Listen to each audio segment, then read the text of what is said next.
Toprak Razgatlioglu, 2 kali juara World SPK, resmi mengumumkan bahwa dirinya akan naik ke MotoGP musim 2026 bersama Prima Pramaj Racing dengan mengendarai Yamaha WZR M1. Namun, keputusan ini menuai kritik hingga dikatakan sebagai kesalahan karena tergesa-gesa. Carlo Pernat, manajer berpengalaman MotoGP, secara terbuka menyatakan bahwa seharusnya Razgatlioglu menunda debutnya hingga 1 tahun ke depan. Ia beralasan bahwa mesin yang akan dipakai, versi lawas dari Yamaha, bisa saja menjadi hambatan serius, terutama ketika transisi ke teknologi baru sudah di depan mata. Hal lain yang membingungkan adalah timing perpindahan Razgatlioglu. Di MotoGP 2026, ia akan berlomba dengan ban Michelin, padahal mulai musim 2027, regulasi akan berganti ke Pirelli. Padahal, Razgatlioglu telah menguasai penggunaan Pirelli dari karirnya di World Superbike. Kini, saat Yamaha tengah bersiap memperkenalkan mesin V4 yang dijadwalkan debut di San Marino, masa adaptasi Razgatlioglu bersama perangkat lama menjadi pertanyaan. Apakah jaminannya setara dengan yang diperoleh Fabio Quartararo? Atau justru melemahkan posisinya? Johan Zarco akhirnya memastikan masa depannya di MotoGP dengan memperpanjang kontrak bersama tim LCR Honda hingga akhir musim 2027. Kepastian ini membuat posisi Zarco di grid MotoGP semakin aman, sekaligus memberi sinyal bahwa Honda masih menaruh kepercayaan besar kepada pengalaman dan konsistensi pembalap asal Prancis tersebut.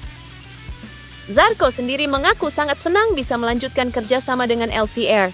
Ia menegaskan bahwa proyek bersama Honda masih panjang dan target jangka menengah hingga 2027 menjadi motivasi besar baginya untuk terus berusaha kompetitif. Menurut Zarco, stabilitas tim dan arah pengembangan motor menjadi faktor penting dalam keputusannya bertahan. Dengan perpanjangan kontrak ini, komposisi grid MotoGP 2026 semakin jelas. Sebelumnya, Honda telah memastikan bahwa Luca Marini akan tetap menjadi bagian dari tim utama mereka untuk musim 2026. Langkah ini membuat line-up Honda untuk 2 tahun ke depan terlihat lebih stabil setelah sempat diguncang rumor kepindahan beberapa pembalap. Fabio Quartararo baru saja ikut hadir di acara Yamaha Blue Crew Master Camp yang digelar di sirkuit Aspar, Spanyol. Acara ini ditujukan untuk para pembalap muda berbakat usia 15 sampai 18 tahun dari berbagai negara. Quartararo mengaku terkesan dengan kemampuan dan semangat belajar para pembalap muda tersebut. Ia bahkan percaya suatu saat nanti dirinya akan berhadapan langsung dengan salah satu dari mereka di ajang MotoGP.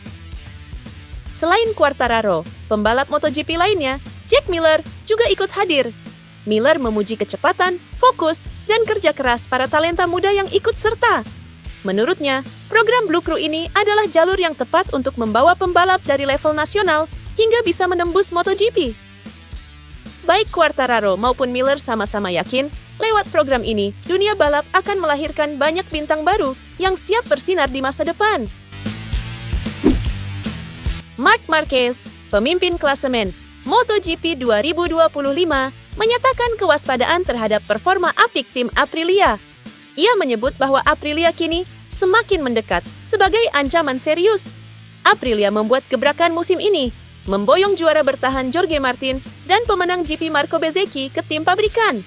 Meskipun Martin sempat terkendala cedera dan masalah kontrak, Bezzecchi konsisten tampil kuat, bahkan sempat memimpin balapan di GP Austria dan Hungaria sebelum finish 3 besar. Setelah 14 seri, Aprilia menempati posisi kedua dalam klasemen konstruktor. Hanya tertinggal 13 poin dari KTM, sebuah bukti ketatnya persaingan. Marquez sendiri menyadari bahwa Aprilia bukanlah rival yang bisa diremehkan. Saat ini, terlihat bahwa Aprilia semakin mendekat. Mereka meraih hasil luar biasa, tidak hanya sekali tapi di beberapa akhir pekan balapan. Mereka terus berkembang, tapi motor kami tetap sangat baik dan kami terus memenangi balapan, ujar Marquez kepada TNT Sport. Ia juga menyoroti di sirkuit yang biasanya sangat kuat dalam kecepatan menikung dan stop and go bukanlah keunggulannya Aprilia, namun Bezzecchi melakukannya dengan sangat baik. Performa RSGP kini lebih kuat berkat peningkatan pada sistem pengereman dan manajemen ban. Menjelang GP Catalunya, sirkuit yang biasa jadi tantangan bagi Marquez, Aprilia bisa jadi bakal tampil sebagai pesaing paling serius. Mantan pembalap MotoGP legendaris, Loris Capirossi, meyakini bahwa ketegangan yang selama ini terjadi antara dua ikon MotoGP, Valentino Rossi dan Marc Marquez, pada akhirnya akan mereda seiring berjalannya waktu. Capirossi menarik dari pengalamannya sendiri, perselisihan hebat yang pernah terjadi dengannya dengan Tetsuya Harada ketika mereka bersaing sengit pada musim 1998 di kelas 250 cc. Insiden kontroversial di putaran terakhir di Argentina menyebabkan Harada jatuh, sedangkan Capirossi menyelesaikan balapan dan meraih gelar juara dunia pertamanya.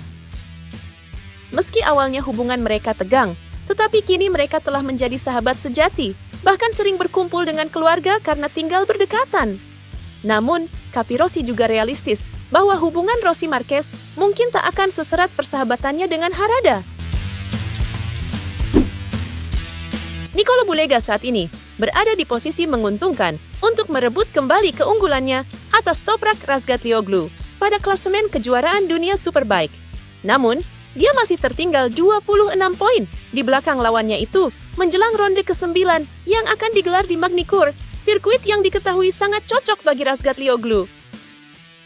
Dalam intensifnya sesi tes bersama tim Aruba.it Ducati di Aragon, Bulega mengaku sangat membutuhkan pemahaman yang lebih baik terhadap setelan motornya, terutama pada aspek-aspek yang belum memuaskan baginya. Meskipun begitu, dia menunjukkan performa yang menjanjikan, menjadi yang tercepat pada hari pertama tes, dan menempati posisi ketiga pada hari kedua, hanya kalah setengah detik dari catatan waktu Razgatlioglu. Tes ini sangat penting, karena kami memahami area yang saya suka dan yang tidak saya suka dari setup motor. Perasaan saya belum 100%, jadi kita harus memahami bagaimana cara memperbaiki area yang saya tidak suka, ujarnya. Sementara itu, Alvaro Bautista, meski akan hengkang dari tim Aruba.it Ducati musim depan untuk bergabung dengan Barni Ducati, tetap berperan penting dalam pengembangan Ducati Panigale V4R edisi 2026. Bautista mencatat bahwa tes berjalan positif. Hari pertama, ia fokus beradaptasi dengan motor 2025, dan pada hari kedua, ia menggeber prototipe 2026. Hasilnya cukup mengesankan, mencerminkan kemajuan meski lintasan sempat basah setelah hujan.